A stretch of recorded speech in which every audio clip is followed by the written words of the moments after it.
Also, former Net, now Sixer, of course, James Harden, he has until Wednesday to decide what, let's face it, no-brainer, whether to pick up his $47.4 million player option for next season. If he declines it, he becomes an unrestricted free agent.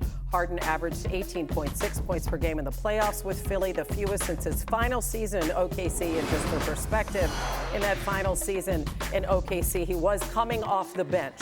So here are Harden's long-term options based on what he decides on Wednesday. So if he opts in, he's eligible for a 2-year, $102 million extension. If he opts out, he would be eligible to sign a 5-year, $250 million deal with any team. But certainly unlikely to get that. It's hard to imagine any team giving James Harden that kind of money at this age and at this point in his career. As NBA reporter Tim Bontemps joins us now on SportsCenter, though this player option deadline is just a couple of days away. What's the sense you're getting from the folks in Philly about a realistic scenario regarding the future of James Harden?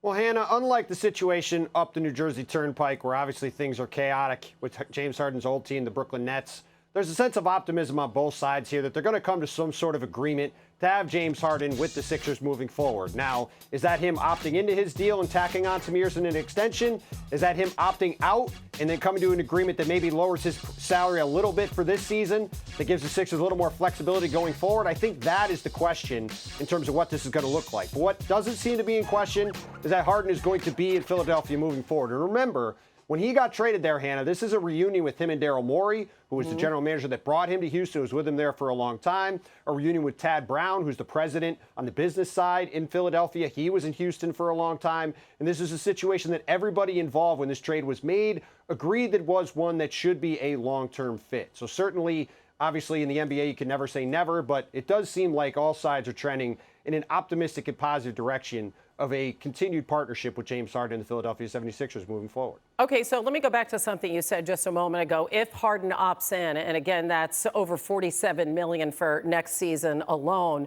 I mean, the Sixers need to build around Embiid and Harden, so where does that leave them?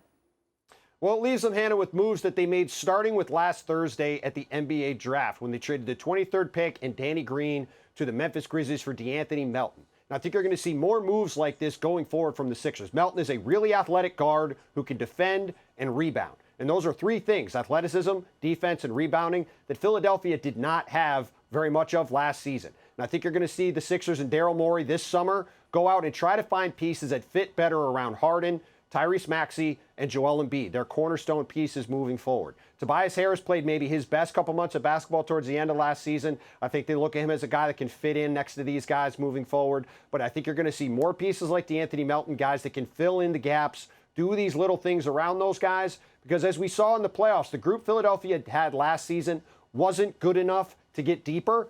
But with the amount of questions around the Eastern Conference, Philly thinks they add a couple pieces, they've got a chance to be a legitimate contender in the East. Well, I love your optimism, Tim Bontemps. As always, we really appreciate it. Thanks for watching ESPN on YouTube. For live streaming sports and premium content, subscribe to ESPN+.